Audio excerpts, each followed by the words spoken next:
Quem tem a última pergunta? Nasce uma grande loja e grão-mestre em cada esquina. Eu entendi aqui, tá? O que quem perguntou aqui tentou colocar.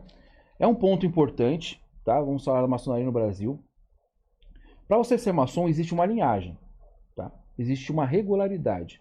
Existe também uma questão de reconhecimento. Mas antes do reconhecimento, você tem que ter regularidade. Então nós falamos muito aqui no nosso programa de hoje, com o nosso irmão Eduardo, que está aqui presente, a questão de linhagem. Então nós somos, vamos dizer assim, herdeiros de uma mesma linhagem. Nós somos descendentes de uma mesma linhagem, de uma mesma árvore. Então nós viemos de uma origem comum. Então o maçom, para ele ser feito maçom, ele tem que ser iniciado por outro maçom, que foi iniciado por um outro maçom, por regular, até chegar na fonte.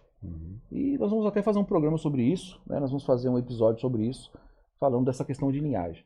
Isso se chama regularidade maçônica. A questão do reconhecimento maçônico, ele pode vir ou não. É uma questão de conveniência.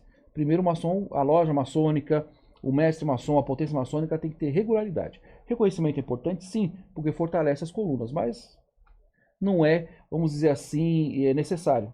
Então o maçom pode ser regular, pode ser maçom sem reconhecimento. Então esse assunto ele é bem expansivo. Nós vamos ter que falar bastante nele, daria aqui uns 3 episódios, mas vamos abordar nos nossos próximos episódios. O que eu quero dizer com isso? Tem que ter uma regularidade. Quando aqui se pergunta, nasce cada grande loja, cada grão-mestre em cada esquina. Pode até ser. Pode ali o irmão acordar, ou às vezes nem é irmão, e falar, hoje eu acordei com um jeito de grão-mestre. Vou comprar um avental e vou ser grão-mestre. O ser humano é livre para fazer o que quiser. Mas aí, vou abrir minha grande loja. Só que daí o que acontece? Existe a questão da regularidade. Então, quando você for ser chamado ou pesquisar sobre uma grande loja, sobre um grão-mestre, veja a sua linhagem, sua regularidade. Sim. Então, se ele tem regularidade, se a grande loja tem, já é um ponto a favor. Para abrir uma grande loja, uma potência maçônica ou ser um grão-mestre, você tem que ser eleito. Existe todo um processo, existe uma experiência que você tem que ter, vivência maçônica aí de no mínimo 7 anos. Então existe todo um contexto, tá? Falando da questão documental, você tem que ter ali um CNPJ, você tem que estar ali registrado no governo, nas questões governamentais, então você tem que ter uma origem. Tem que ter uma questão administrativa, né, jurídica, digamos assim, e tem que ter uma história, uma linhagem. Por que essa potência ela foi criada? Por quê?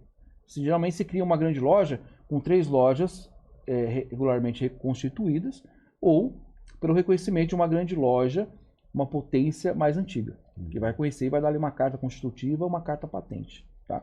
E vai eleger e vai empossar aquele grão-mestre. Então, passando por esses procedimentos, é válido. Agora, chegar uma pessoa e falar, hoje eu acordei com um cara de grão-mestre e eu sou grão-mestre, não. Então, para você, uma dica, tá? Então, veja ali a história da grande loja, pode surgir sim, pode surgir.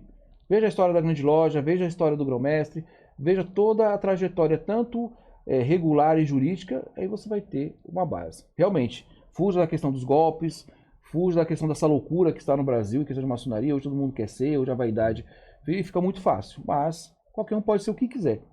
Mas para ser regularmente reconhecido, tem que ter ali toda uma estrutura, que é uma questão bem mais séria, que deve ser investigada.